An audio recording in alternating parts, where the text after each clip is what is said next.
Okay, hello everyone. It's my genuine pleasure to chair this panel, which will revolve around the very recently published book, 1989, A Global History of Eastern Europe, co-written by James Mark, Bogdan Iacob, Tobias Rupprecht, and Lubica Spasowska. And let me introduce the speakers. James Mark is the professor of history at the University of Exeter. James is the author of other book of 1989, The Unfinished Revolution, Making Sense of the Communist Past in Central Eastern Europe, co-author of a monograph, Europe's 1968, co-editor of Alternative Globalization, Eastern Europe and the Post-Colonial World, and the author of numerous articles and book chapters on those topics. He's also a principal investigator of three important collaborative projects that change the perspective of how we see the history of Eastern and Central Europe. First, 1989, after 1989, rethinking the fall of state socialism in global perspective. Second, socialism goes global, Cold War connections between the second and the third world. And the third project is criminalization of dictatorial past in Europe and Latin America in global perspectives.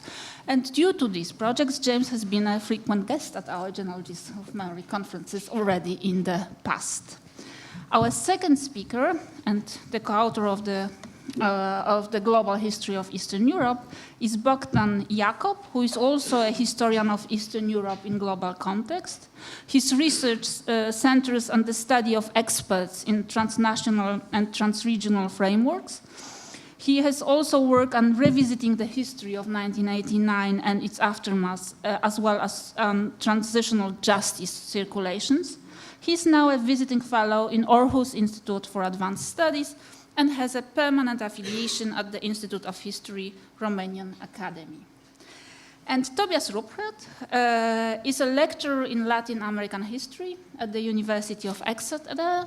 His research concerns political, cultural and economic history of modern Latin America and Eastern Europe, and the links between the two world regions. He published the book titled Soviet Internationalism After Stalin, Interaction and Exchange between the USSR and Latin America during the Cold War, and also he's the author of many articles connecting Latin America and Eastern Europe.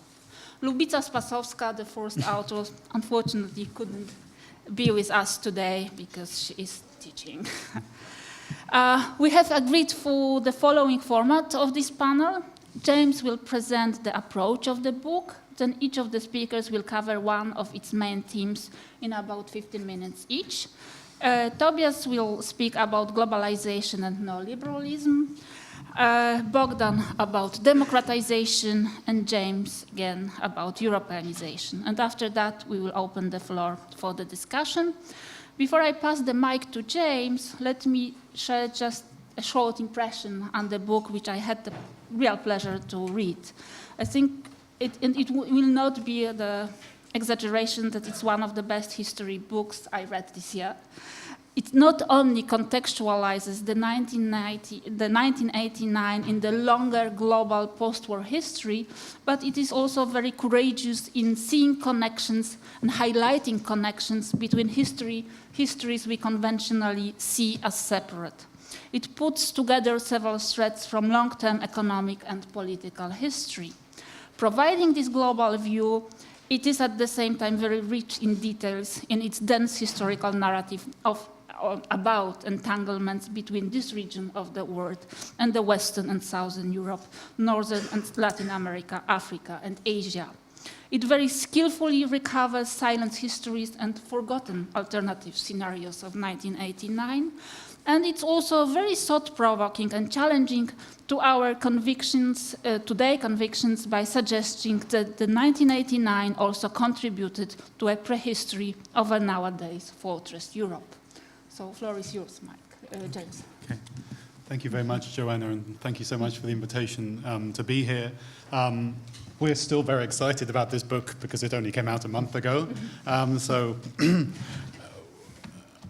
I think I'll start, but as you said, with a few words about the general approach, and then each of us will provide maybe a vignette that illustrates some aspects of our approach.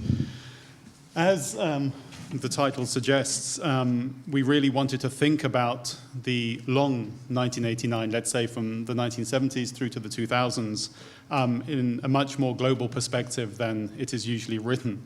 That in the wake of 1989, many of the histories that get written are as histories of national liberation from communism and the need to reconstitute, quite understandably, national histories which had been pushed to one side.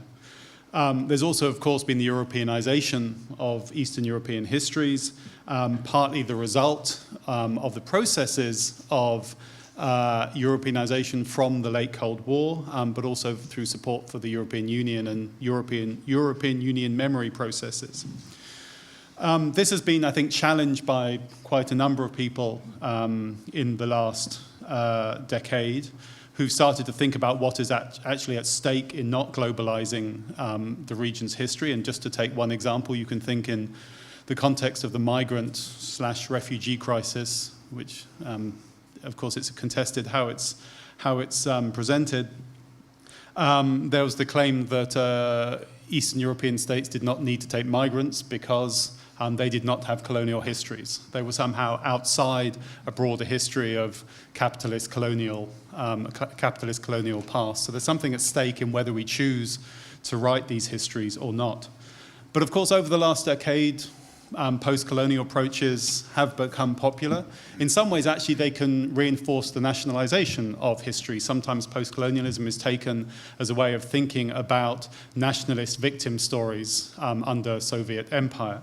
But also other people have started to widen the debate, to think about Eastern Europe in this broader colonial, post-colonial context. And I think one of the chapters, at least, of our book is attempting to think about 1989 as the last in a long chain of decolonization stories from the decolonization of Eastern Europe itself after the First World War, to global decolonizations in Africa and Asia in the 50s and 60s, to then thinking about the links between this and 1989, but also the distances too. So part of our claim is that to think about the long 1989, say from the 1970s, we think in global terms of the Europeanization of the region as a turn away from the global south. Actually, at a very similar moment to Western Europe is turning away from ideas of Euro-Africa, to the establishment of economic linkages, transnational value chains which link East and Western Europe, the so-called hidden integration of Europe from the 1970s, a global de-radicalization of socialism and how that impacts on communist parties, and also the connected production of the so-called transition paradigm, which Joanna talked about, how dissidents and others, indeed reformed communists, were part of actually broader networks, sometimes actually linked, sometimes through writing, which produced this new vision of a post-1989 future. And only actually linking up the region to these other producers of these ideas in Latin America, North America, South Africa, and elsewhere can we get a sense of how these ideas were produced and why they were just so powerful. So I guess the central claim of ours is that 1989 is not the start of globalization, which I think is very much a legacy of transition studies, as Joanna mentioned, and also this, I guess, triumphalist 1990s globalization studies, but rather actually a choice about the form that globalization would take. And in some people's perceptions, it's actually a deglobalization, a provincialization of the region as much as a globalization. So then the central question for us is, who produces this global realignment of the region? And here we want to challenge at least some of the more simplistic ideas about 1989, which may not be held amongst specialists, but is still very popular globally, that this was a victory of the West that helped break the isolation of the East and brought its models from simply West to East. Rather, we want to emphasize this transformation from within, the growth of neoliberal networks in the 1980s, the de-radicalization of communists, and so on. But also we say this story of change shouldn't be a provincial one. As I said, these actors were part of broader global circulations of ideas and sometimes of networks. And also this was not only an East-West story of circulation. The legacies of decolonization and its globalizations were still there. Eastern European economists, as Joanna mentioned, often looked as much to South America, to Chile, or to East Asia as they looked westwards in the 1980s. New ideas about Islam and its relationship with communism and with Christianity were crucial for rethinking what Europe might look like already in the 1980s. Those who helped bring the transition paradigm were not only connected to the National Endowment for Democracy in the States, which I guess is the better known story, but also to Latin America. So I think we go back to a point that was made at the introduction of actually linking different scales, that deep, informed local knowledge is necessary, but to think about how that local knowledge is informed by, contributes to, and is part of this broader circulation around it. So also this forces us to think not only about the reception and circulations, but also, and I guess I have two Joannas, so it's really difficult to know who I'm talking, but Joanna Bockmann's work about how Eastern Europeans were active players in production of ideas about neoliberalism. And certainly our book is trying to ask, as part of these networks, as part of this rethinking, how much can we talk about the way in which Eastern Europe actually shaped some of these ideas in the late Cold War and post-Cold War. So really trying to get over West to the rest approaches, which although global historians constantly protest we mustn't do, still do to a very large degree. I suppose one final point to make is, again, relating back to your introduction, is about alternative 1989s, particularly at this moment as there seems to be new kinds of hybrid globalizations going on, still, still looking westwards, but also looking elsewhere to China, to Russia, to old African connections in the case of Russia in particular. It also raises questions about what are the origins of these particular divergences going on now. So as part of the book, we're also interested in exploring the multiple 1989s, the authoritarian capitalist possibilities, the democratic socialist ones, and asking whether, in thinking about these and indeed how they were closed down, whether there are some clues to the histories of the contemporary turn to divergence. Anyway, that's all I want to say as an introduction to the book. And now you will hear 3 vignettes. So I'll pass over to Tobias. Yes. Thanks. The first vignette will cover the economic history side of the book, the economic transformation of Eastern Europe and the transformation of economic thinking in Eastern Europe.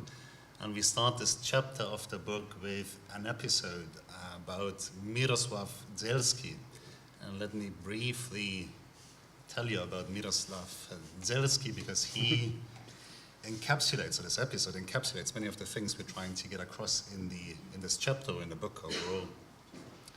For those of you who do not know Zakrzewski was a Polish Catholic philosopher who died in 1989, but before his death in the late 1980s, or in the year 1989, was much talked about as a possible first non-communist president in Poland.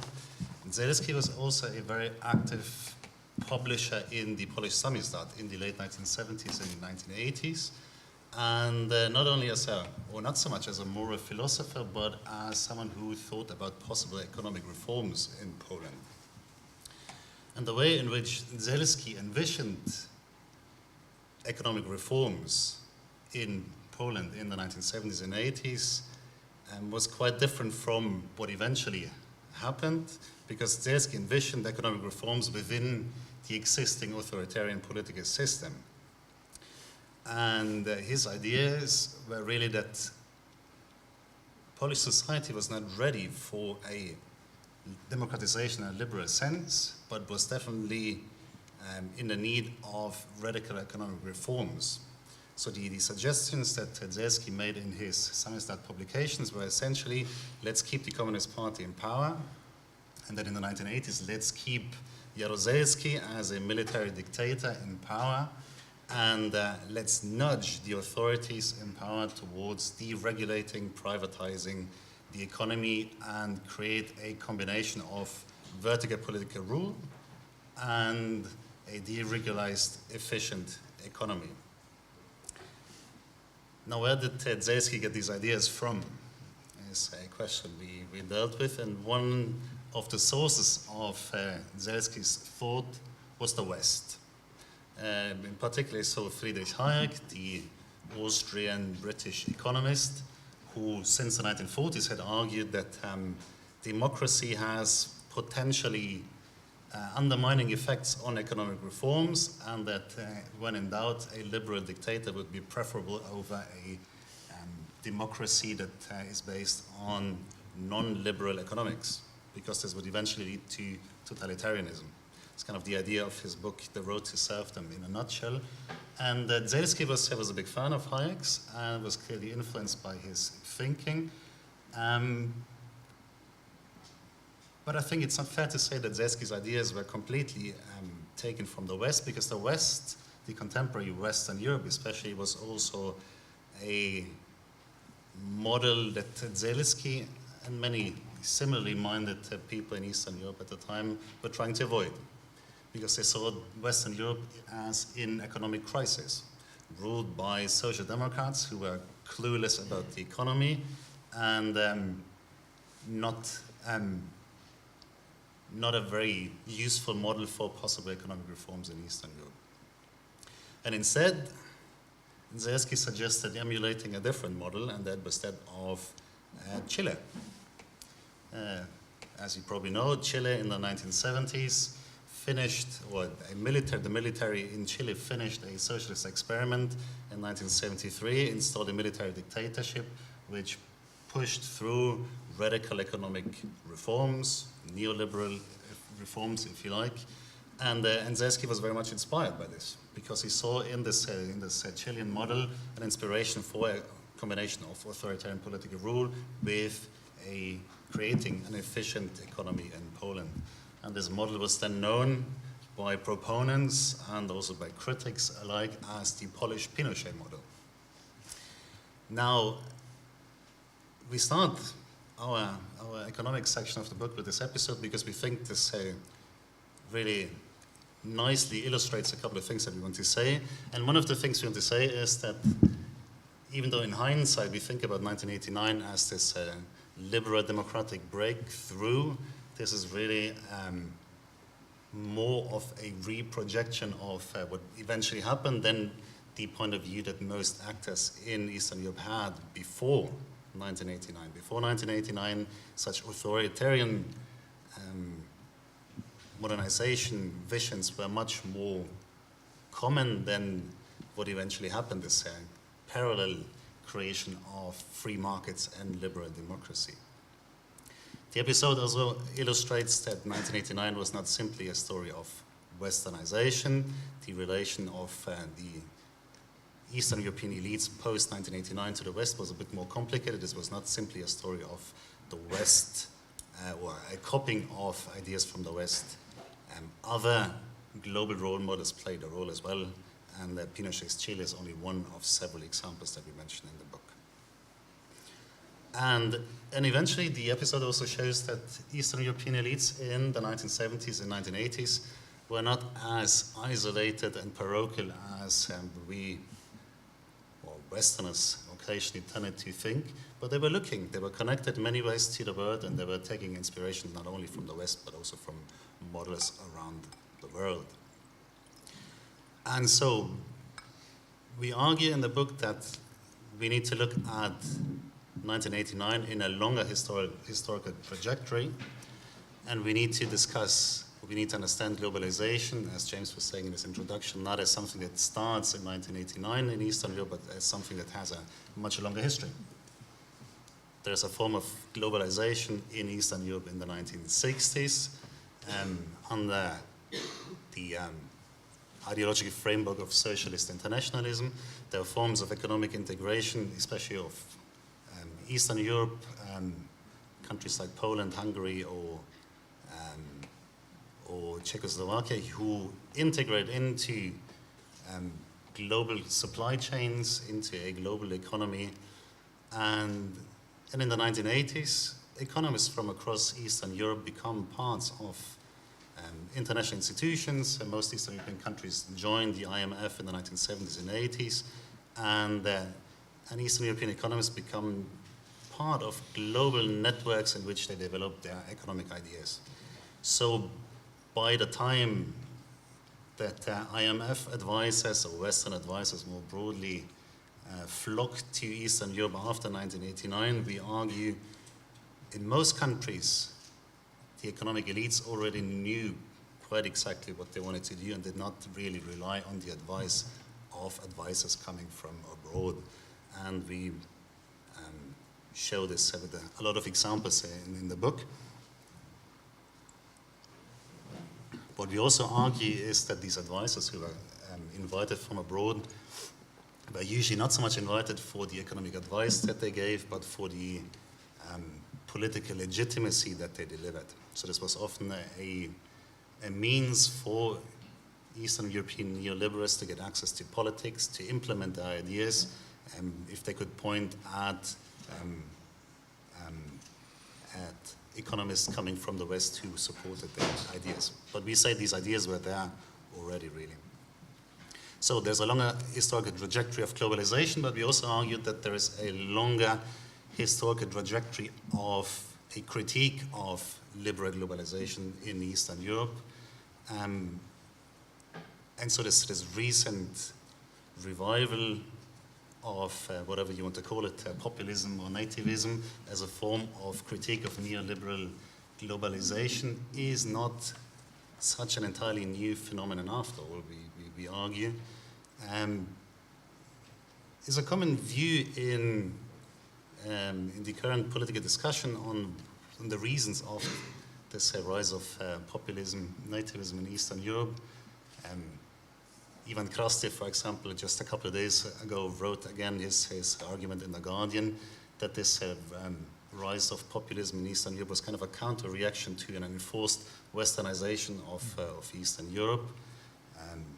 And you read a lot about this rise of populism as a reaction to neoliberal reforms of the 1990s and 2000s. And then as a reaction to the financial crisis of 2008. So these arguments are not entirely wrong. There's certainly some truth to it. But we feel that there's a longer trajectory, a historical trajectory lacking from these explanations, and critiques of globalization, of neoliberalism are not new in Eastern Europe at all. There's a long history through the 20th century of Eastern European elites taking distance from the West, and this we see this just as a new wave of a turning away from the West in a long history of kind of a swinging between turning to the West and away from the West. How much time do I have left? 3 minutes. 2 minutes? 3. 3 minutes, excellent. So the key idea really, especially in this economics chapter, is that to understand the development of economic thinking and then the history of economic reform in Eastern Europe, we need to look more at the inner history of Eastern European states and the inner development of economic thought. But we should also think a bit more about the exchange of knowledge within the socialist world. So we tend to think about economic ideas coming from the West being implemented in Eastern European states, but there was a lot of communication in between socialist states as well, which we discuss at some length in the book. Communication between future Russian neoliberal economists with economists in China, the role of Eastern European economists in spreading liberal or neoliberal economic thought across the socialist world. János Kornoy being a very prominent example. A Hungarian economist who is linked to the West, but also a prominent member of the Hungarian Academy of Science, and he is really the most important source of information on economic debates in the Soviet Union and in China, and he constantly travels between these countries in the 1980s and spreads his ideas. So we say Kornoy had much more of an impact on economic thinking in Eastern Europe than someone like Jeffrey Sachs, much more prominent figure in the literature, had after 1989. And eventually, this is my final point, we also discuss the export of economic ideas from Eastern Europe back into the world after 1989. So a lot of the literature only talks about the import of economic ideas in Eastern Europe, but there's also an export happening. There's an export happening of economic ideas from Eastern Europe back to the West. And we give several examples of, for example, Western advisors who are active in Eastern Europe, who then go back to their own countries and instigate economic reforms, deregulation in the 1990s by pointing at Eastern Europe, saying they did their homework, now we have to do this as well. And Eastern European economic elites, economists, also become advisors in the Middle East and in Africa in the 1990s and early 2000s. Plenty of examples, just perhaps one catchy one to finish.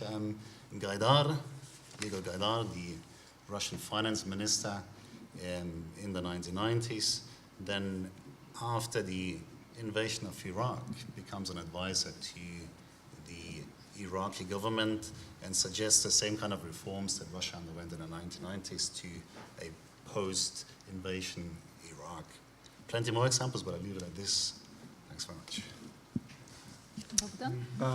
Okay, so I'll start with a review of some of the main ideas within our discussion of democratization with a commonplace statement that exists in the scholarship that whatever is happening in Eastern Europe is part of a third wave that swept through Southern Europe, Latin America, East Asia, stopping short in China before crossing the Iron Curtain and then reaching out into Africa. However, most of the literature does not actually problematize this phenomenon. There's the question of how did democratization in former socialist countries combine domestic developments, transregional communication among global peripheries, and entanglement with the West.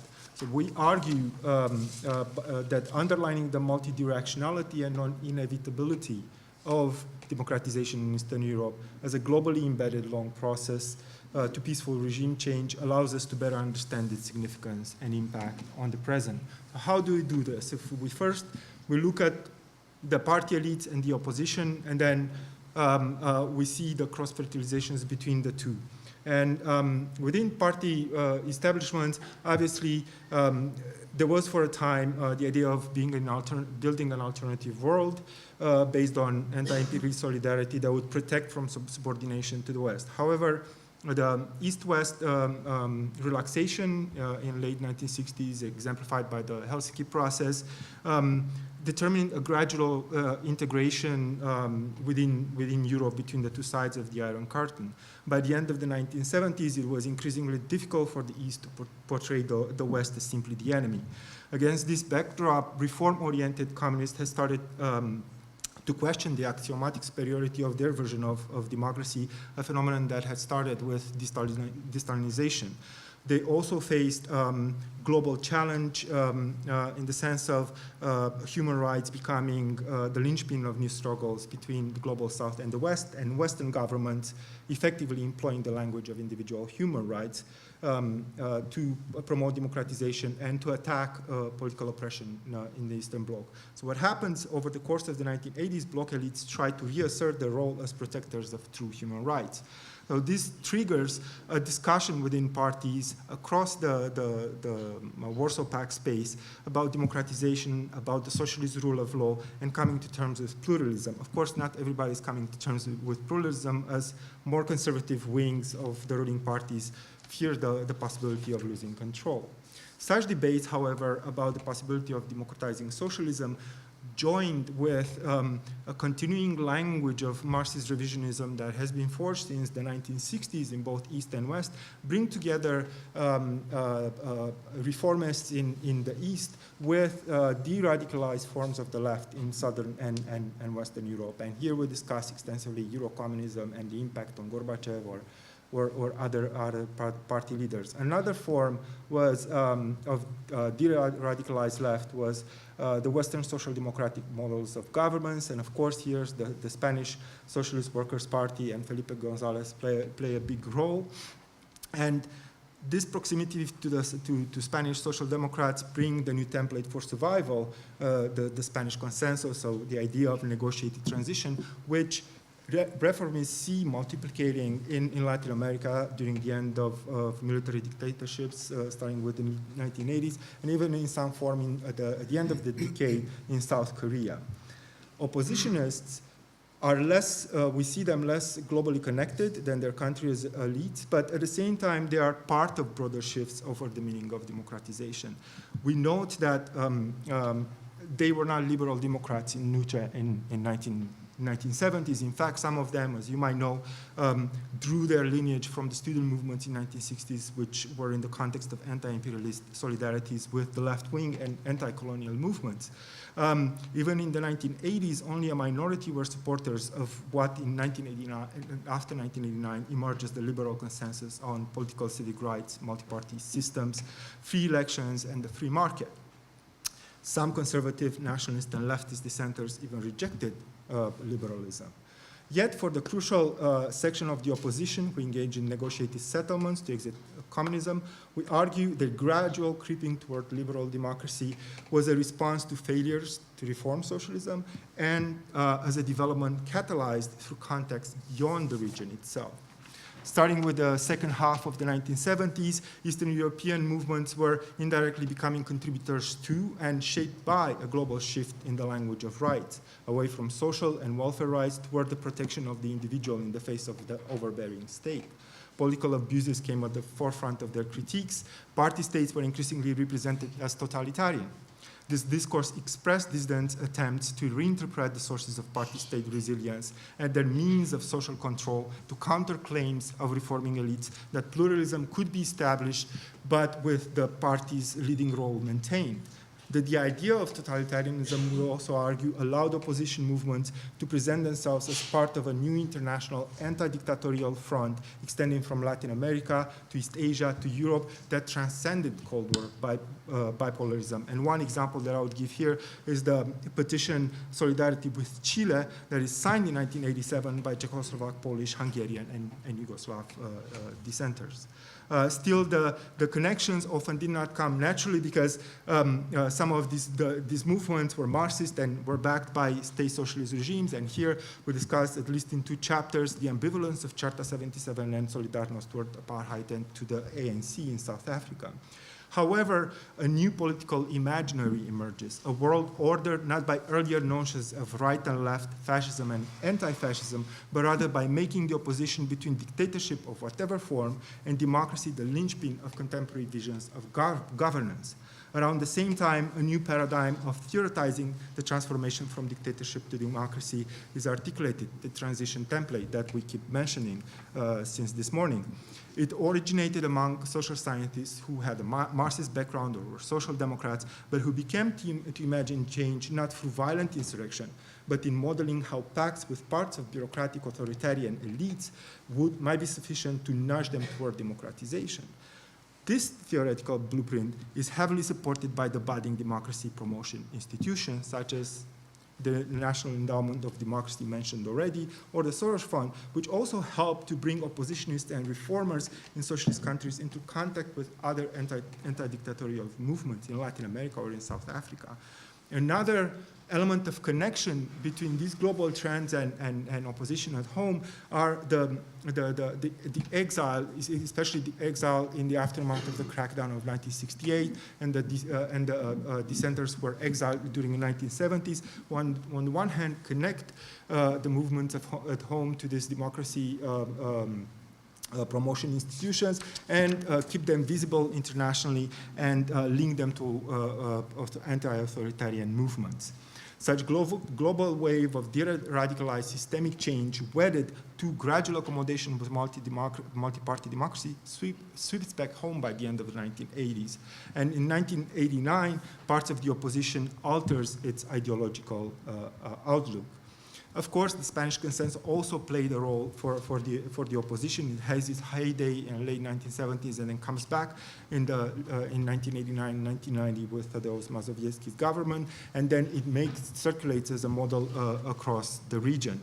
However, despite all these new ideas about democratization, peaceful pluralistic settlement was in no way assured, and Tobias already talked about this. Right up till until the late 1980s, certain reformist elites and parts of the opposition saw authoritarian modernization as a way out of economic crisis, while its hardliners toyed with violent suppression of mounting protests.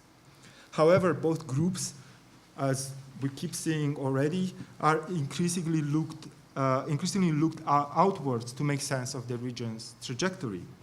And the collapse of other authoritarian projects in Latin America and parts of East Asia in the mid to late 1980s helped delegitimize this alternative solution to systemic crisis, while its violence in the name of progress became coded as a political practice of less civilized regimes outside the continent, which comes in the context of this East-West convergence on discussions about democratization. There were exceptions, of course, and in Romania, for example, Silviu Brucan, the ideologue of the National Salvation Front, the organization that followed Ceausescu's demise, invoked South Korea before democratization. He considered that Romania was not ready for full political liberalization. Of course, Deng's decision to repress protesters had a positive demonstration effect for hardline regimes in Romania, Bulgaria, the GDR, Czechoslovakia. However, with the exception of Romania, increasingly, especially the mid-level and low-rank members of the parties feared that violence would actually sweep away the regime and did not engage in at the same extent as what happened in Romania. In Romania, both the Ceausescu and its Politburo considered that violence was a viable option to maintain the regime, and the National Salvation Front to govern after 1989.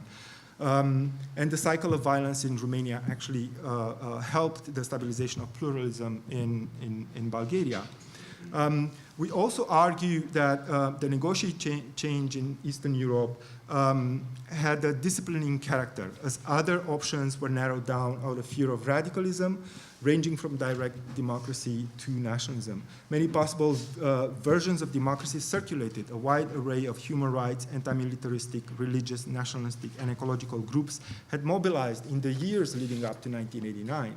However, most of the opposition leaders participating in the roundtables were fearful of excessive democratic sentiment. By 1991, political actors were not prepared to work, who were not prepared to work within the liberal democratic structures were swept away in election and lost popularity. And we have here the examples of Gorbachev, the marginalization of Dubček, or the failure of the project of grassroots democracy in East Germany with a new forum. The fear of too much democracy among the elites of the negotiated settlement is actually reinforced by Western actors who constantly warn about populism from below, about the resilience of utopian politics rooted in communist ideology, as well as the opposition to it, as well as excessive claims for political and social justice. The specter of excessive democracy was countered by way of constitutional change from above. So following the West German model, constitutional courts and legal experts, sometimes the same legal experts were discussing the pluralism under state socialism, are acting as instruments for the transition to democracy, signaling the East's embrace of Western European rule of law, but at the same time triggering critiques of rule by unelected judges and causing demobilization. The tradition of constitutional change from above, of course, has been revitalized more recently in Hungary, where a populist elite reshaped the state according to its own ideological vision, this time illiberalism. We also argued that the self-disciplining facet of systemic change in Eastern Europe was reinforced by Western system programs during the first part of the 1990s that made democratization secondary to establishing free markets and consolidating capitalism. Moreover, as already mentioned, EU conditionality required a high level of intrusion by the EU in domestic affairs, as well as little deliberation in adopting the legislation necessary for membership. This worsening the accountability deficits of post-socialist democracies. And of course, we see today how elites who are not willing to conform anymore to Brussels directives invoke this past experience of conditionality to accuse EU of neocolonial behavior and to counterbalance its presence with ideas of recuperating sovereignty and authentic values which allegedly had been lost during this disciplining process of transition. And just like the late 1970s and 1980s, cross-fertilization from abroad reinforces these domestic trends as this realignment finds natural affinity with liberal concepts of sovereign democracy, as in Vladimir Putin's case, the nativist trends that had become prominent in the West, as well as Chinese authoritarian capitalist development. We argue that the democratization in Eastern Europe was by way of pacted transitions to Western-style democracy that disciplined other political and democratic imagination, left a lasting imprint on the ethos of politics in the region, a legacy of detachment of political parties from electorates, a phenomenon that only deepened in the 2000s. The accumulation of inequalities, social and economic dislocation, and resilient crisis of political representation led to the decoupling of the link between democracy and prosperity among significant sections of Eastern European societies. Right and left-wing populists later skillfully used this frustration and insecurities of post-socialist citizenry. We also see that in the protests that have been taking place in the past years across the region, that 1989 also remains a powerful symbol for politicians and civic groups committed to defending and developing democratic consensus. So I will close with a conclusion from our Eurozine piece on the battle on the competition or the battle over 1989. I forget exactly the title, and say that 30 years later we're witnessing a pinnacle in the struggle over 1989 as amorphous reservoir of political imaginations for the present. Thank you. Thank you.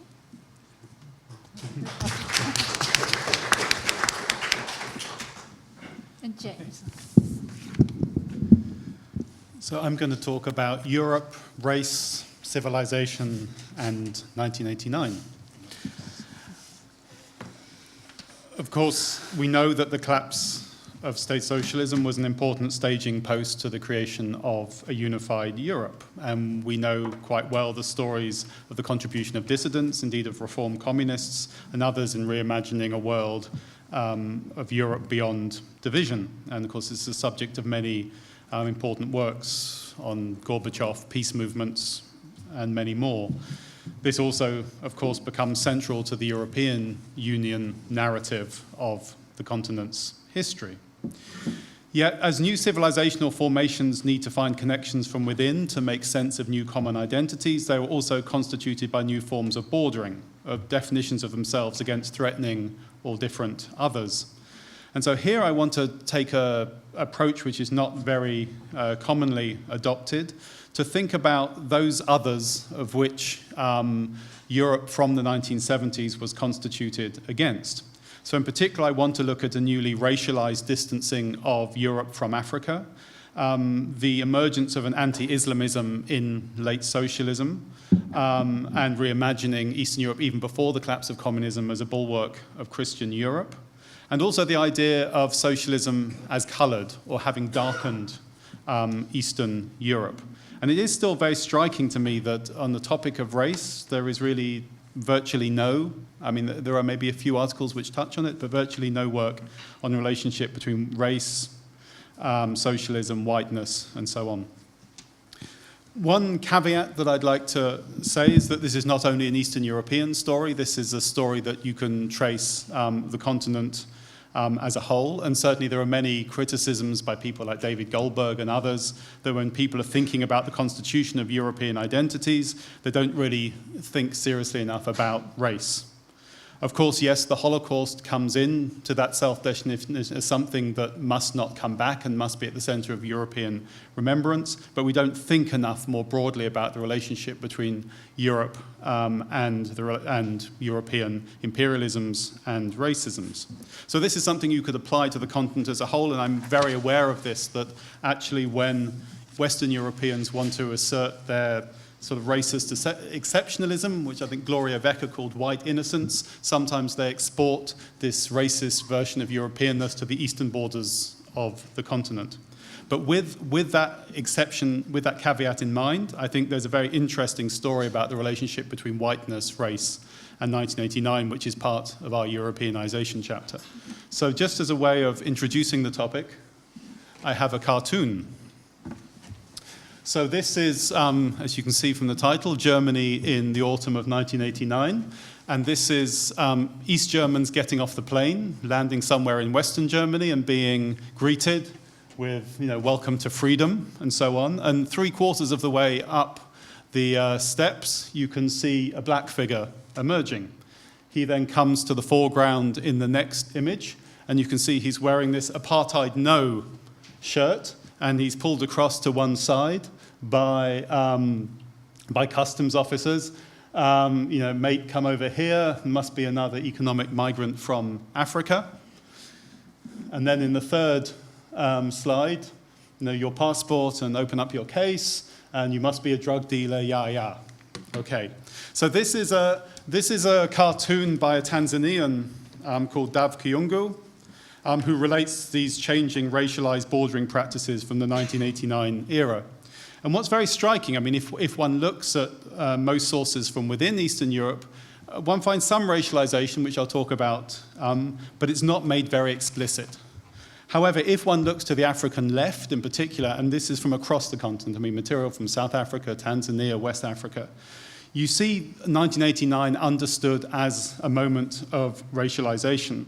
So for him, these networks of solidarity that had previously ensured a certain multiracial mobility, in this case captured by this apartheid no t-shirt, are now closed down and black faces targeted as symbols of delinquency and criminality. Some on the African left saw 1989 as the final confirmation of a world that was no longer divided between capitalism and socialism or between East and West, but rather between a rich North and less developed South. According to the leftist Algerian Zaki Laïdi, writing in 1990, this convergence was called l'autocentrage du Nord, the self-centering of the North. Indeed, actually, if we look at the origins of what we now call, what critics will call Fortress Europe, this was last used before 1989 widely at the end of the Second World War in defense of Nazi Europe. But this is repurposed by Africans, African economists, politicians, those working at the UN, to express their so-called, this is the other term of the time, Afro-pessimist fears that East-West reconciliation would come at the expense of North-South links. And for them, this new divide was racialized. They saw this moment as the affirmation of essentially white continent allied to a European Washington consensus with the single market built around a revived a sense of hard civilizational and racialized boundaries. One black Labour MP in Britain, Bernie Grant, expressed his fears that Europe was witnessing the reconstitution of a white man's club. So you see this racialized discourse from outside Europe, much less from within. So how far can we take some of this template and think about 89 as a racialized moment? Well, firstly, you see by the 1980s, the ideological opposition between socialism and capitalism, this referred to my question to Joanna earlier, was racially coded. Socialism was having blackened Eastern Europeans. Here we have I thought I would pick out a Polish dissident text from Andrzej Fritsch, in which he describes multicolored socialism, socialist internationalism, of having turned Eastern Europeans into white Negroes. And you can see above here. In 1988, Pravda declared, "We are Africans in a European home." Socialism, which was connected to this internationalism and kept their country in backwardness, in part because of its excessive closeness to the third world. And certainly in the 1980s, you see the emergence of culture, actually, as an explanation for backwardness. The idea of the possibility of uplift of all cultures through socialist modernization was being supplanted by a new cultural essentialism. And support for socialist modernization abroad was bound to fail due to cultural differences in these new discourses, which, as in this, often skated quite close to racialized explanations for backwardness. On the other hand, you have the production, which occurs very late, as Bogdan and Tobias said, of a transition template, which I think is part of actually a broader deracialization of global politics. I don't have time to really go into that in great depth, but there is a withdrawal from support for anti-racist struggles by communist leaders and the UN and so on in the 1970s. And then this transition paradigm in some ways is about creating a sort of technocratic, colorblind politics which gets away from what they see as excessive racialized and claims for racial and collective justice that dominate in the 1970s. I don't know.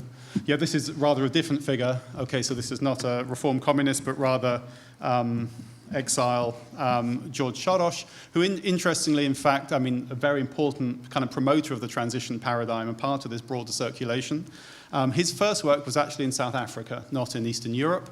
And it was actually about the promotion of, about the marginalization of excessive racial claims to justice. I mean, that was his main motivation, to actually get hold of the moderate center and bring them into conversation with the apartheid elite. How much longer do I have? 5 minutes. 5 minutes, okay. So I think I want to go through 3 points about way in which we can see the production of bordering in late socialism. Firstly, in the production of the idea of a Christian Europe defined against Islam. This is not a post-Cold War thing, but something that emerges in the wake of the Iranian Revolution in 1979, and also importantly, the rise of transnational Saudi-supported Salafism in the 1980s, particularly in those countries in the region which have significant Muslim minorities. Partly it's a fear of this new radical Islam and its capacity to attract the masses worldwide. Ceausescu in the mid-1980s would say, we believe that Islam was the only religion that is spreading across the world. It attracts poor populations in developing countries. Communism does not fascinate these people anymore. And increasingly you see communist elites, not Ceausescu, in fact, but others, particularly in Central Europe, imagining themselves as part of a kind of common European space of peaceful politics, peaceful, moderate, tempered politics, which is distinct from a radicalized, violent politics to the East. So if we actually think about this slow cultural reimagining of Europe and Eastern European space in it, this is important. So a rather nice example, in June 1987, when Spanish King Juan Carlos visits Budapest, he gets taken to the sites at which Spanish troops had fought for the liberation of Buda from the Turks in 1686. Invoking a notion of a shared past of two of Europe's borderland nations that had each taken on their responsibility for defending the continent's Christian heritage against Islam, this is what the event was about. This is communists allying with Spanish royalty in the name of defense of a Christian Europe. This is 1987.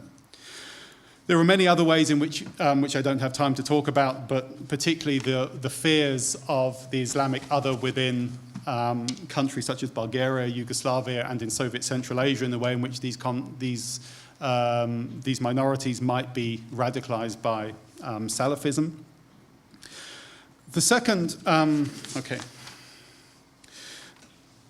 The next point I'd like to think about is racialized thinking about mobility. This kind of closing down of multicolored mobility that socialist internationalism represented, and the notion of a kind of white European space of mobility opening up, often to be frustrated in the first years after 1989.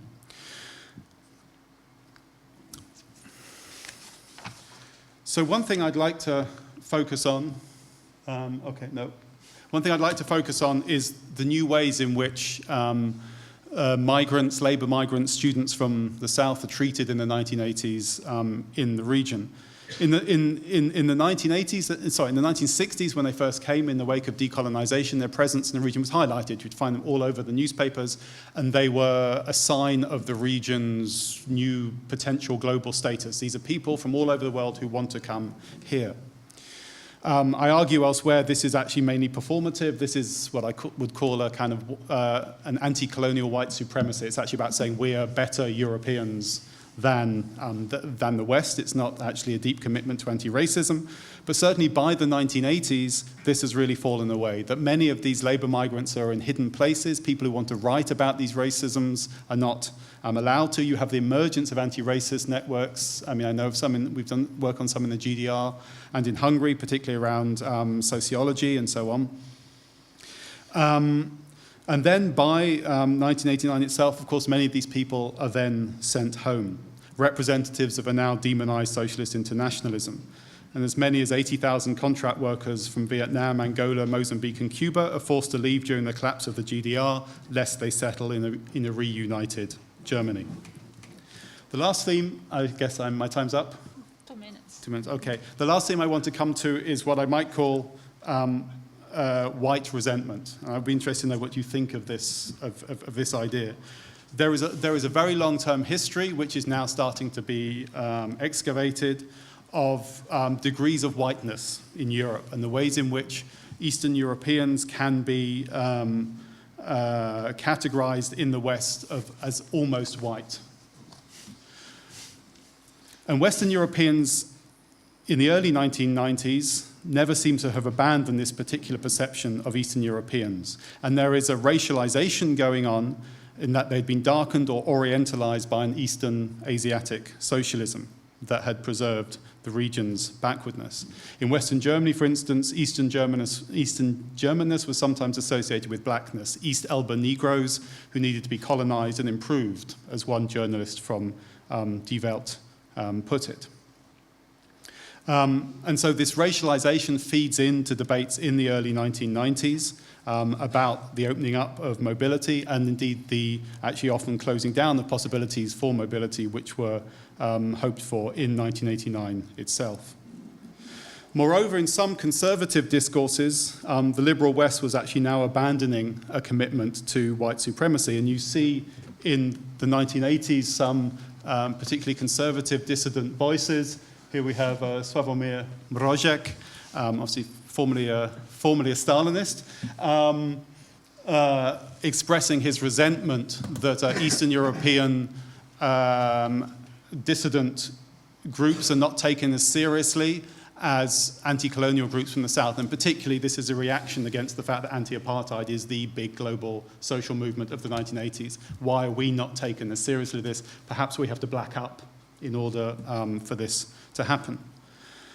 Of course, this went into, well, I'm wondering whether this completely disappeared in the 1990s and 2000s. Certainly you don't see it articulated very much, but this becomes part of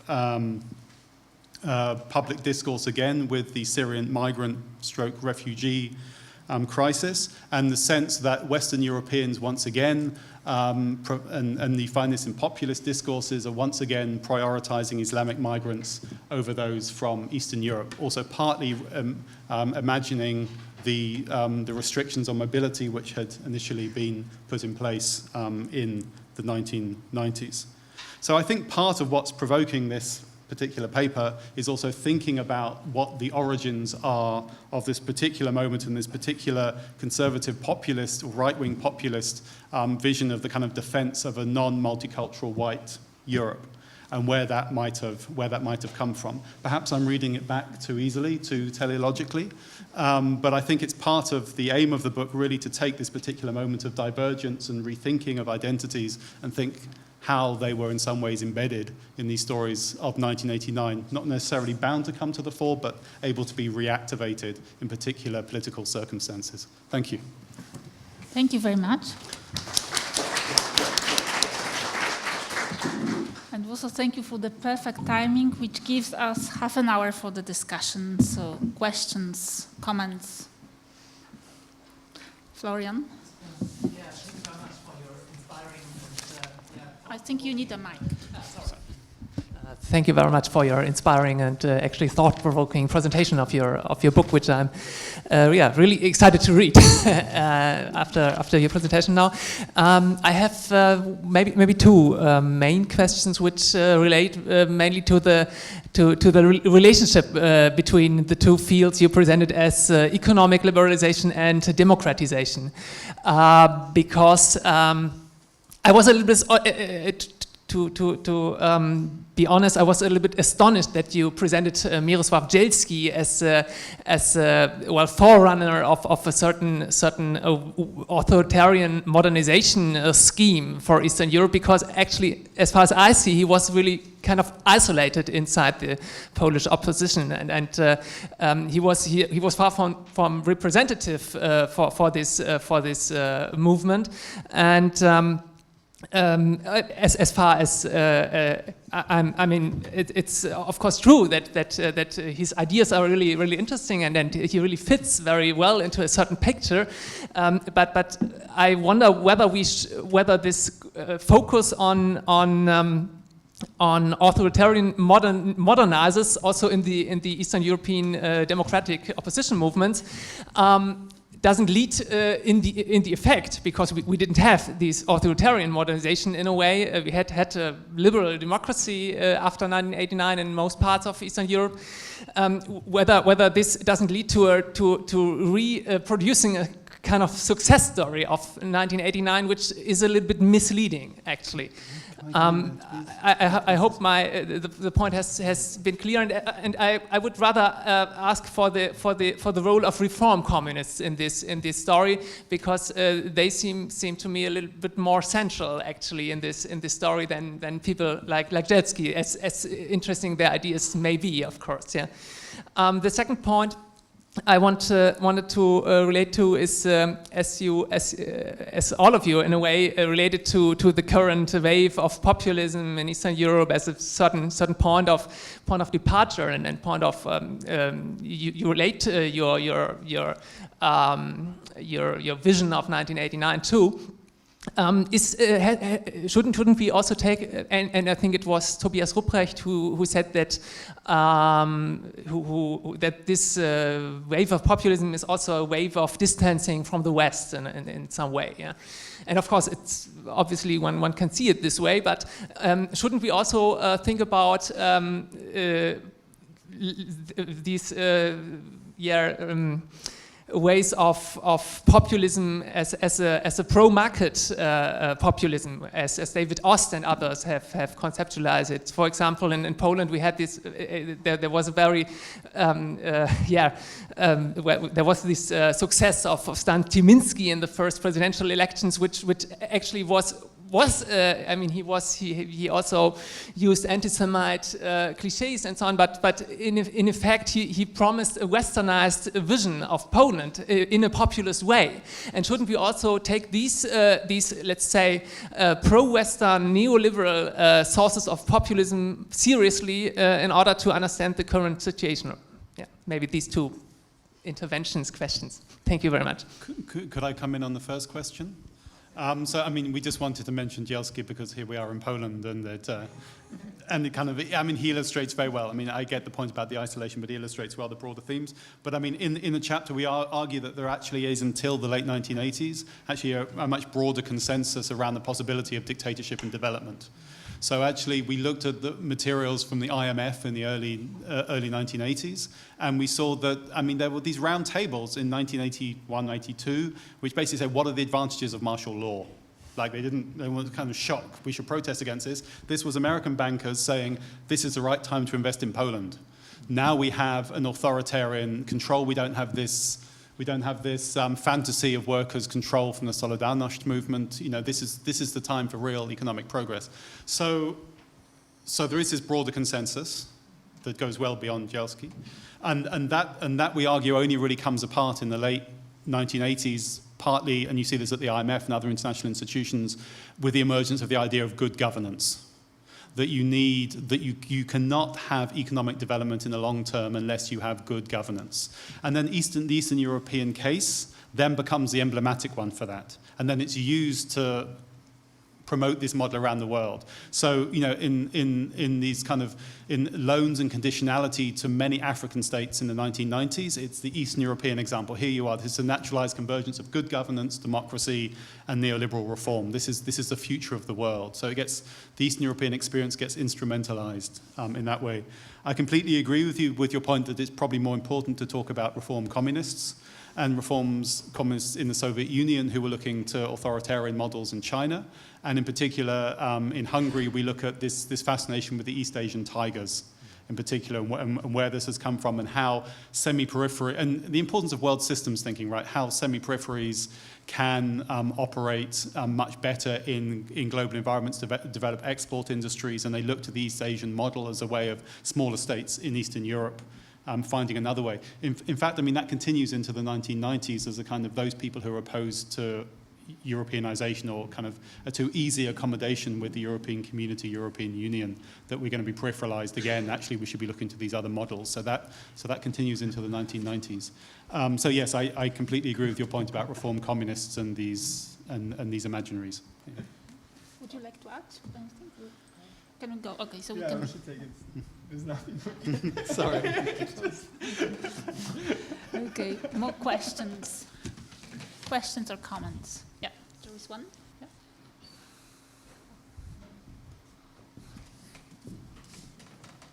Also, if I can ask you to introduce yourself.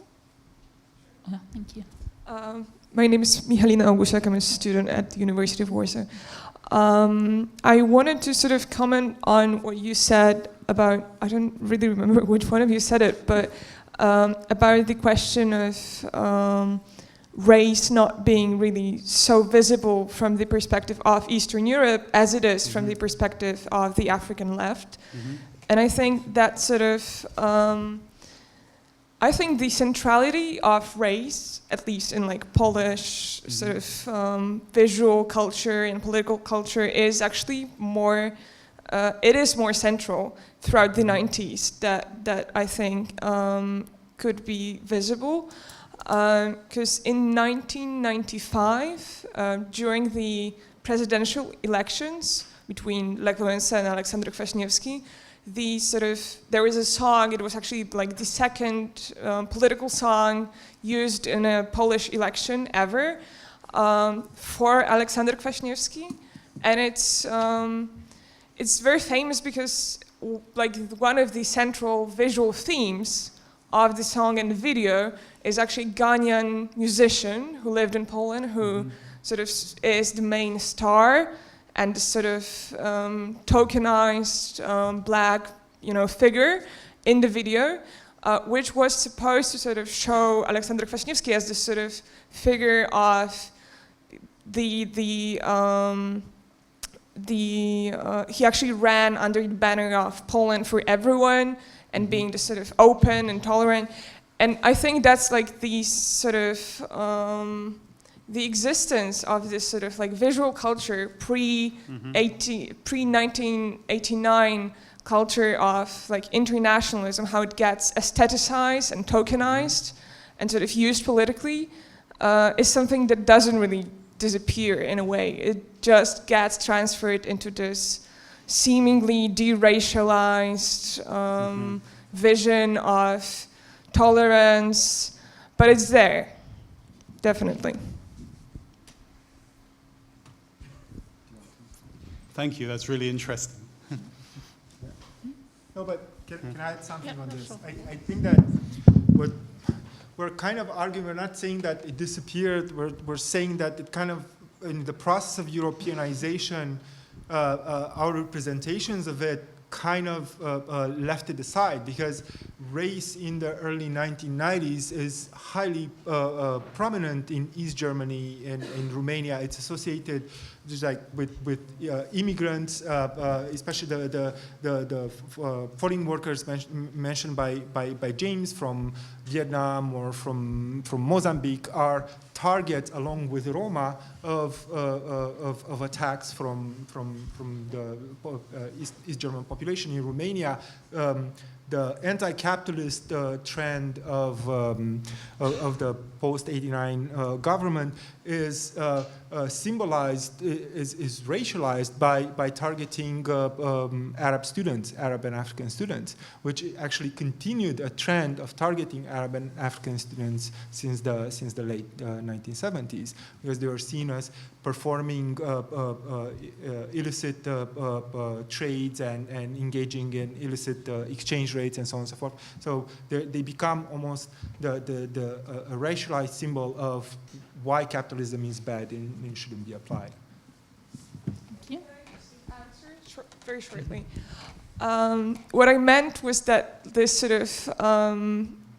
of image that's not just racialized in a very negative sense, but this image that is supposed to give political legitimacy is also something that is present at the same time, and I think is actually what sort of makes these attacks in a way possible, because they're not visible through this seemingly de-racialized vision of tolerance, which also gets utilized politically. Emilia Kowalewska from the Institute of Political Studies here in Warsaw, Polish Academy of Sciences. I wanted to thank each of the panelists for this presentation of what's clearly a very interesting publication. And thank you for giving us so many insights into the topics that we all find there. And I wanted just to take advantage of the fact that you're all here on the panel and to ask what for you have been the most important lessons learned in terms also of methodology and your cooperation on this important book. And maybe if each of you could come up with one finding that you were particularly surprised by in the course of this research. I know it's difficult. I have a bit of a flippant answer to this. My takeaway from this process of co-writing a book was it's a pain in the neck to co-write a book, and it's really worth it. Yeah. I would say the same. It's just the way it was almost kind of like a school in itself. It's kind of like you learn and keeps you thinking out of the box all the time. I think in terms of a lesson about co-writing and co-authorship, actually it's about long-term relationships, and it's about trust, actually, and we've all worked on different aspects of this over I think probably 6-7 years. And if we hadn't, I don't think it would have been possible in quite the same way, because what we tried to do here is I hope it doesn't read as a book of multiple authors. I hope that there's a voice that continues all the way through it, and that it feels as if one. And that has to come out of long-term collaboration, I think. I'm still thinking about the surprise, and I'll come back to you in 5 minutes. Anyone else? Yes, Rigel Salile from University of Warsaw, Center for East European Studies. Thank you for the book, first of all. I had it in my hands literally 4 days ago, but I couldn't read it for 4 days. It's kind of a thick one. I have 2 questions. The first one is about the race and the introduction of race in the way you presented in the book and during the panel. Now, my understanding is that race was always present in the public debate in the communist regimes. I mean, I read Frans Fanon, published in Albanian in 1955. Yeah. Long before he became the Frans Fanon that we know from the English-speaking world or the French-speaking world. The same in Poland. Reporters were going all around in Vietnam, in Africa, and telling about race. But the race was not the topic, was the class struggle and everything. That was anti-imperialist, searching for the peace in the world and everything else that you could find. You mentioned Mrożek, and Mrożek is still there. I wouldn't call him a Stalinist because he signed the Appel in 1953, but anyway, it doesn't matter. This is an offshore, so to speak, question. It was a bit too far. Now, the question is about the race. Why it changed in 1989 was only because of the capitalists coming to terms with capitalism, or also because the societies in Europe, in some parts of former communist countries, like Poland, Hungary, Czechoslovakia, became richer, and hence have seen the other in terms of races.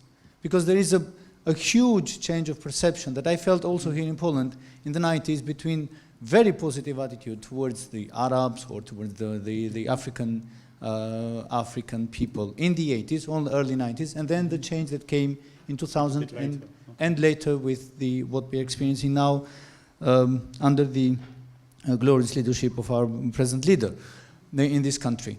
Now, this is the first question, and the second one, it has to do with the exchange of ideas. I would say the most important economist who influenced the Chinese model was Włodzimierz Bruce. Whether you agree with me or not, but this is how I was taught. He invented the model that China implemented and gave the Chinese economy the boost that we are seeing today. Would you agree with that or not? Thank you. Shall I take the first question? So we're not saying that race is not a really important part of the communist experience, of course, and the idea of being part of a broader anti-colonial and anti-racist world is there from the late 1950s, and in other work that I'm doing, I'm also looking at why there's this turn particularly to anti-racism in the late 50s, and it's particularly the challenge of the Chinese, the Sino-Soviet split, and the Chinese start to accuse Eastern Europeans, the Soviets, of being northern white communists who can't express real solidarity with the South. So it's at that point that anti-racist work really ramps up in Eastern Europe. A lot of it, I think, is very performative on the global stage. It has real resonances at home. There are anti-colonial movements that express this solidarity, but very few actually deal specifically with the idea of race. I mean, it's an anti-colonial solidarity more than an anti-racist solidarity often. And then our argument is that in the 1970s, well, my argument goes back to this point I made about anti-colonial white supremacy, that a lot of it is about the international performance of anti-racism in order to prove that you are the better European whites who don't have this legacy of colonialism on their backs. Right, so actually, if you listen to populist narratives now about we weren't part of European colonialism, we have no responsibility for migrants, it sounds exactly the same, actually, as the communists said in the 1960s. So actually, I think there's a longer-term history of kind of racial innocence, of saying we're not part of a colonial project, although I would argue this is not true in many, many ways. But it means that in the 1970s, this global status that anti-colonialism can provide begins to collapse. Simply, the anti-colonial project becomes attacked at the UN, at other international institutions. The press for the new international economic order, this kind of radicalization of demands from the global south, alienates many Eastern Bloc states, with the exception of Romania and Yugoslavia, who do support it, but for the vast majority don't. Of course, increasingly, this third worldist commitment at a time of increasing debt for the region means that this seems like a waste of money. This is something we're throwing away our future by doing this. So as the appeal of anti-colonialism goes into retreat, so actually the status of performing anti-racism seems much less attractive and doesn't give us global status anymore, at least not the type of global status we want. So this is why I say this is collapse of anti-colonial white supremacy. It's maybe a provocative way of putting it, but I think this happens in the 1970s. And instead you have this, let's say, with this economic integration of Europe, the cultural politics behind that are about bordering as much as they are about finding East-West connection. And with that, it's about distancing from other projects which can be culturally, racially coded by the 1980s, it argues. So the 1970s is really the key decade in the collapse of this commitment, I would say. Okay. Thank you. There was also a question from Joanna. I think there was still a question. There was one other question he had. Which Oh, perhaps if I may, still- sorry, okay. Still in the line what James just said, I think what we argue about this rise of racism across the socialist world in the 80s is kind of what could you call this, the dirty underbelly of Europeanization and the rise of nationalism across the socialist world. And this is also to do with the decreasing traction of socialism as a source of political legitimacy. You find this everywhere across Eastern Europe. You find it in the Balkans, obviously. You find this in the Soviet Union as well. In the 1980s, it's perfectly acceptable to be a Slavic nationalist and be part of the Soviet elite. It's no longer acceptable, or it's not acceptable to be a socialist dissident. Nationalism is accepted, and racism is part of a reorientation, part of this search for new sources of legitimacy, I would say. But I guess we should also say there are different types of nationalism. I mean, one shouldn't essentialize too much. So, I mean, again, as part of the book, we explore the different traditions of particularly Russian nationalism. And so, well, for some, a kind of broader Soviet identity, when Gorbachev talks about his common European home, actually it's not exclusionary. He somehow has the idea that this includes Soviet Central Asia. This is a kind of very capacious idea of Europe. But for some, let's say, white Russian nationalists and radical nationalists, this is actually about splitting up the Soviet Union, about protecting a white Russian home and splitting away the Soviet Third World for them, which is Soviet Central Asia. So there are multiple... Yeah, and you have the same thing in Yugoslavia with the contrast between federal elites that follow similar patterns as the ones that I've been describing about reformist elites in other countries, coming to terms with pluralism, democratization, and Republican elites, which tend to give a sense, a very strong national sense to the idea of self-determination, and who see democratization as a national process rather than a systemic change of politics. And now for Bruce, the question, who is really the originator of the Chinese model? I don't know. I do know that Bruce was an advisor to Zhao Ziyang in the 1980s. He was in China, I think, a couple of times, but so was Kornoy, so was Otashik, several Eastern European exile economists were invited to China to give their advice, but the question is how much of this was actually implemented. And there's research going on this. There are experts on economic reform in China who deny that any of these people had much of an influence. So I can't give you a definite answer, but they played a role, certainly, all of these. But China also has its own local traditions of economic thought and internal dynamics. So this is being researched, so no definite answer for now. Exactly as you mentioned during your intervention, you have this circulation within the second world, or whatever you want to put it, the socialist world. And by late 1970s, Chinese leaders were looking at what was happening in Hungary or in other parts of Yugoslavia, in other parts of the socialist world, where some attempts with market socialism were done, and sent experts to learn from that experience. Of course, then, as Tobias mentioned, the Chinese model becomes interesting during the 1980s for Eastern Europeans themselves. So there is a permanent circulation between the two poles of the socialist world. So trying to put your finger on who influenced who is kind of there's a cross-fertilization there, I would argue. I would also recommend the book by, I don't know if you know, Julian Gewirtz, who's done a kind of transnational history of the origins of Chinese economic reform. He makes a lot of Kornai, and just the popularity of Kornai across the bureaucracy, the huge numbers of books that he sold in China as well. And he becomes, even if you think that actually the economic origins might be different, he becomes this kind of emblematic celebrity in China in the late 1980s as this kind of figure of market reform. So anyway, that's what this book argues, so maybe it's interesting for you. Yeah. But it's been criticized a lot. It is a great book, but basically the argument is that all reform attempts in China were imports from the West or from Eastern European exiles. And historians of China, some of them have criticized the book a lot because they said actually local dynamics are much more important. Okay, we have a question from Joanna, then here another one, a third one, and I have the fourth one. Anyone else? Okay, so we collect the questions. Okay, so yeah. we start with Joanna. Yeah. Shall I? Oh, okay, yes, okay, Ksenia, I'm sorry, Joanna. Okay, Ksenia, yes, go ahead. Go ahead, if you have a mic, yes, do it. Okay. Thanks to both Joannas.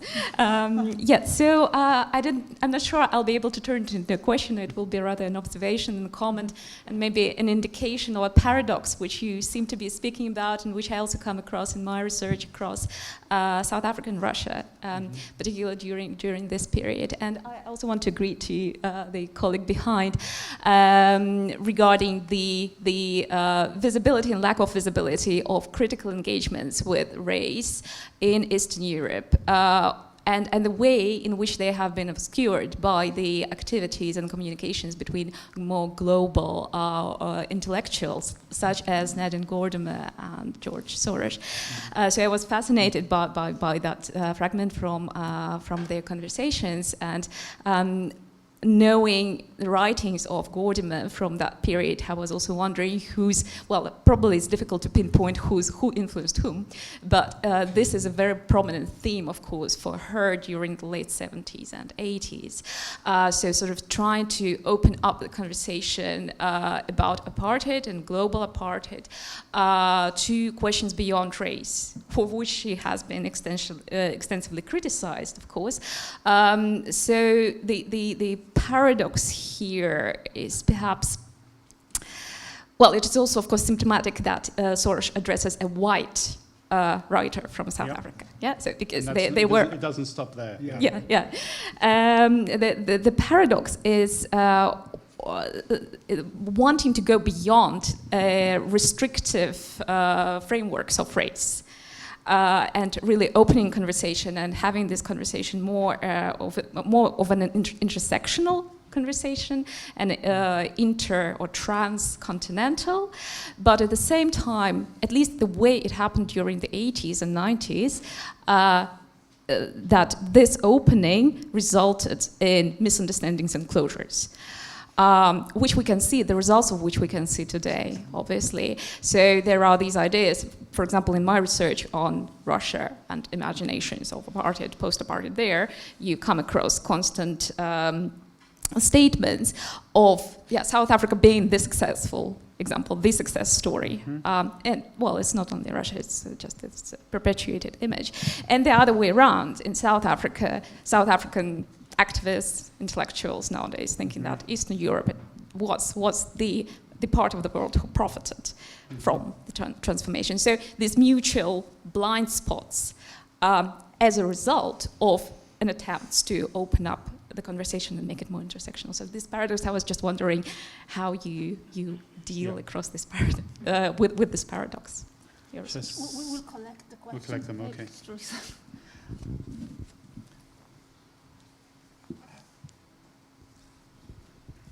So I'm really excited to read this book. You guys did a great job also selling it. It's terrific. And I want to repeat, I want to know about the surprising things that you also discovered. South Africa is surprising, I guess. Okay, good, okay. So one thing is that I was thinking about, Kornai has always been a problem for me because he doesn't follow traditional economics. After he writes something in 1962 and then he goes off in this realm of the body and flows of things and things like this, and this doesn't look like any other economist. It doesn't look like Bruce or anybody. So there's Kornai is a surprising figure because his economics doesn't look like anyone else's in some sense. He's his work on shortages is very different than almost anyone else.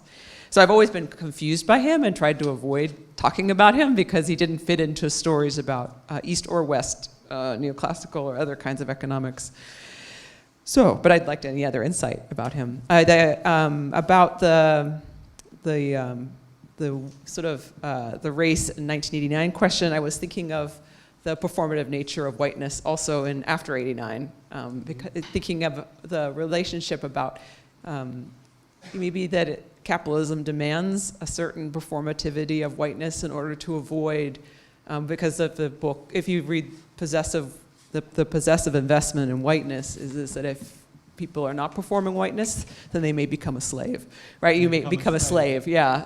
Or you may have your land taken away from you and things like this. So this is at least in that literature. And I think Józef Burutz has written about this also, the performativity of it in Slavic Review.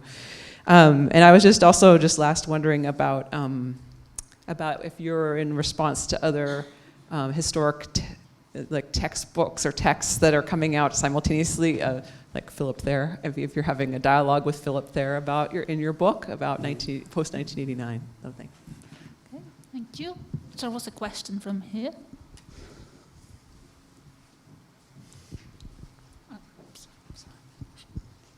Andrzej Pabisiak, Jagiellonian University in Krakow. I will make it quick. I wonder, have you considered to use the concept of a Central Europe as well, or you just took it for granted to think in terms of West and East? As 1989 was pretty different in post-Soviet republics and, for example, Poland, Czech Republic, and so on. And especially if you think in terms of this colonial concept and race concept, I find it might be really fruitful because it's quite, I think it might be useful to use some analogies how West's attitude to the East, and there are many analogies if you look at the attitude of Central European countries to the West, to the East, both now and in the past. I think there are many analogies here, so I wonder, have you considered that approach? Thank you. Evelina, there is another question from the front here. Today you focused mostly on race, colonialism and so on, but I want to refer, I didn't read the book, I want to refer to the leaflet which says that the region was not so isolated, so backward as it generally seems. It happens that I worked, I have 50 years of experience as a professional economist, and I already worked in the 70s here. And I did economic research on, among others, it wasn't called globalization, it was called foreign trade. Okay. And when I read this opinion, I have some doubts about the past and the present, about myself there and at these times and now. On the one hand, I am very happy to think that I wasn't so backward, so okay. But on the other hand, I want to be proud of what is going on now in the economy. I'm an economist. The globalization, you can measure there are many aspects of globalization. It could be political, very difficult to measure. Some say that it was that for example, Poland was much more involved politically in globalization because the number of embassies and number of commercial consular offices, which were closed down and now recreated. But it was very superficial, it was very political. We can think about impact of intellectual thought, very difficult to measure. But economic impact is relatively easy. We economists measure impact of import-export in GDP. And we always dreamed in the 70s, in the 80s, that we would be on the level of Belgium. It was model, not talking about Singapore, Hong Kong, and so on, but in Europe, Belgium. In Poland, the impact of foreign trade on GDP was few percentage points. And in Belgium, it was 45. Nowadays, we are very close to the Belgium level. And certainly, it was then, taking into account this measure, we are 10 times more globalized than we were. And I don't know whether you discussed this in your book or not, but I believe that we are certainly much, much more globalized than we were before. and that discussion and that your point of view that it wasn't so bad. I'm happy to hear about this, but I have doubts. Thank you. Okay, if anyone else would like to ask a question, it's the very last moment to do that. Or if not, I will just add mine, also trying to be brief. I just wonder, I really like the book, but I just wonder if you kind of included some of the social history consideration into the book, would your narrative look also slightly different? So I'm thinking first of all about the deindustrialization, which is kind of I would say, an elephant in the room in your argumentation. So, I mean, especially when Iacob talked today about this detachment of the Eastern political elites from the society in a way, I think you can observe it everywhere, not necessarily in the Eastern Europe. And this is because of the disentanglement of the working class, which does not exist anymore as a milieu or that's one of the reasons, which is as a milieu for the political mobilization. So it's not necessary, and it's not necessarily, I mean, the 1989 is obviously part of the story, but it's not the root cause of the story of the industrialization. So I would like a question, the general question would be how the industrialization comes into your argument. And the second one is about this multiculturalism and migrations, and I also have kind of the mixed feelings, because yes, I do know the discourse of the 1960s, which is obviously this opening of the Eastern Europe for the decolonized world, of the movement of journalists, of the people, then of the experts around. But on the other hand, you know, the Polish society, when you walk on the streets, it was still a very white society. And even though we had, exchange students and all of that, that was a very, very limited experience.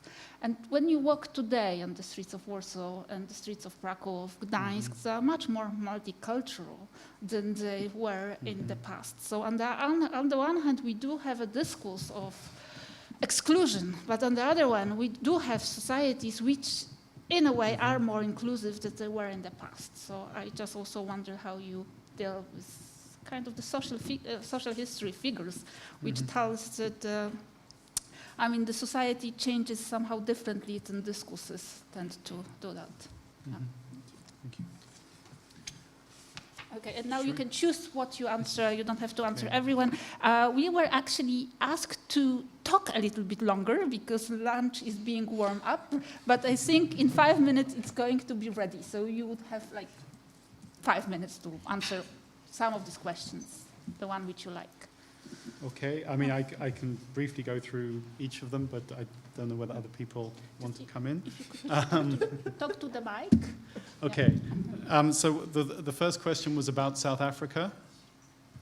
And there are so many interesting sort of entangled stories from the mid-80s through to the 90s of this, as I'm sure you know from your research. It's quite interesting, the debates within actually Solidarność here in Poland over relationships to South Africa. Because on one hand, there's a kind of more radical wing of Solidarność, and I take this from the work of Kim Christians, who wants to ally with various South African trade unions in the struggle against apartheid. This is a kind of common trade union struggle against, illegitimate authoritarian power of whatever type. And then there's also those who understand that actually anti-communist Poles who've gone to South Africa are actually financing Solidarność back. And actually, if you take a too leftist position, you don't get this funding. So there's a very interesting debate within Solidarność. In Russia, I know this stuff from the African Studies Institute in Moscow, you have this very interesting position where some people start to argue in 1991 that apartheid and communism are the same. They're not opposites. They're both about the excessive regulation of economy and society by governments. Therefore, it's a parallel struggle to get rid of excessive state control. So it's this type of argument.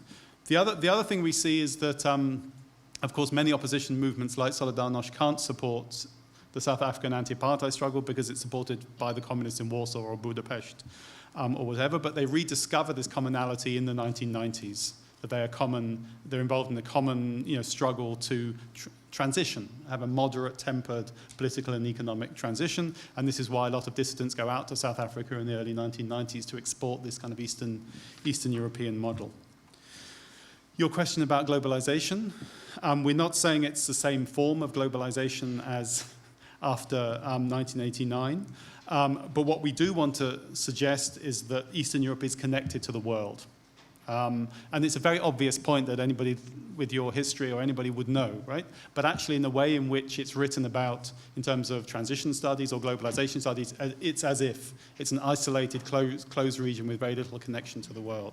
So we wanted to open up the story of how decolonization opens up these links, but also then how East-West détente from the early 1970s does this as well. And of course, this problem with the lack of exports is absolutely central to this type of model that's talked about in the 70s and 80s. What are the obstacles to exporting into the European community? Can we look to other models elsewhere? I mean, I think they misunderstand things like the East Asian tigers because they have access to the American market, whereas Eastern European states don't. But we also look at the whole collapse as part of a broader global economic story, particularly around debt, and how indebtedness on one hand breaks these links with socialist internationalism, and this partly comes from Joanna's work, which suggests that as other socialist states are also indebted to the West, Eastern European states indebted to the West, they both start to prioritize the West over other relationships. And also debt brings them into international institutions like the IMF and so on, and that acts as a school for capitalism in many ways. So we're trying to trace those economic links. I don't think we're trying to say that these economic linkages are as powerful as they are. Of course they're not. But it's also a very different type of globalization which is going on. But I think we want to use the term because it's been appropriated in a particular way. And we want to say actually there are other forms of globalization you can look at which look very different to the post-1989 story, but nevertheless are there and actually will change what people outside this region, I think, would understand as the experience of Eastern Europe in the late Cold War. Anyway. I'll respond to Joanna. Really, as I was reading the book to prepare for this for this lecture, indeed, I think we could have maybe strengthened a bit the social history aspect of it. We don't deal with deindustrialization per se, but we deal with social dislocation and the transformation and of values and the distinction between perceptions of socialism in 1989 or early 1990s, the grassroots level, and perceptions among the elites. I think that the more social history, the stronger social history aspect of our approach focuses on migration, because we're trying to, on one hand, to see how migration affects the issue of Europeanization, but then how migration is used, as it is used currently in policies to reinforce the populist politics and illiberalism. I would have a comment to your argument about, indeed, maybe Warsaw or whatever other big city in the 60s or 70s were still very white, but I get the impression that it was not as white as it was in the 1920s, So because if you have to think in terms of sheer numbers, I always say this, and this relates also to the issue of globalization. For example, the numbers the sheer numbers of workers from Mozambique, Vietnam in certain countries, or Cuba, or the sheer numbers of students. And for example, there are over 10,000 students from African countries in Bucharest by late 1970s. These people were in the society and were on everyday interactions. The problem is that I think exactly because of this global aspect of the socialist experience has been so thoroughly extirpated cleaned out from our memory of the 1990s and the 2000s. during the 1990s and 2000, we don't actually remember that diversity. Because if you look in the archives or in the newspapers, you see demonstrations against the assassination of Lumumba, and for example, the ransacking of the American embassy in Bucharest in 1961, and that was done through mobilization from terrible students, and also the Eastern European workers or specialists who were working in the global south and then coming back home, and you speak with many people and they was like, yes, my father or my grandfather or whatever, you know, but still this is not part of how we properly remember this past. No, I'm sorry, I think I was just a little bit challenging your argument before that today there is a reversal of that process. I think it's a discursive reversal of that process, but not the social one. No, we're just emphasizing, like James mentioned now, that I think you're completely right, and I think we might have given the wrong impression by the particular theme I was developing. Yeah. Tobias, would you like to add something? I could say a bit about Kornai and perhaps, yeah. Quick note on Kornai and pre-89 globalization. Of course, foreign trade was not nowhere close to what it was after 1989, but these linkages are nonetheless important to look at. And Kornai is one example of a economist who was moving from country to country. There was international exchange, a form of globalization, if you will. And it's important to understand these linkages pre-1989 to understand what was happening afterwards and in 1989. So there is still, I think, a common conception that the economic reforms after 1989 were something that were brought from the West by IMF advisors, by Western advisors, and we say no. Economic elites in most, not in all, but in most Eastern European countries already knew pretty well what they wanted to do. This may include you, I don't know. And this is not to say that Eastern Europe was as globalized as it was after 1999, but there were roots, and these roots are important to understand if you want to understand what was happening in 89 and afterwards.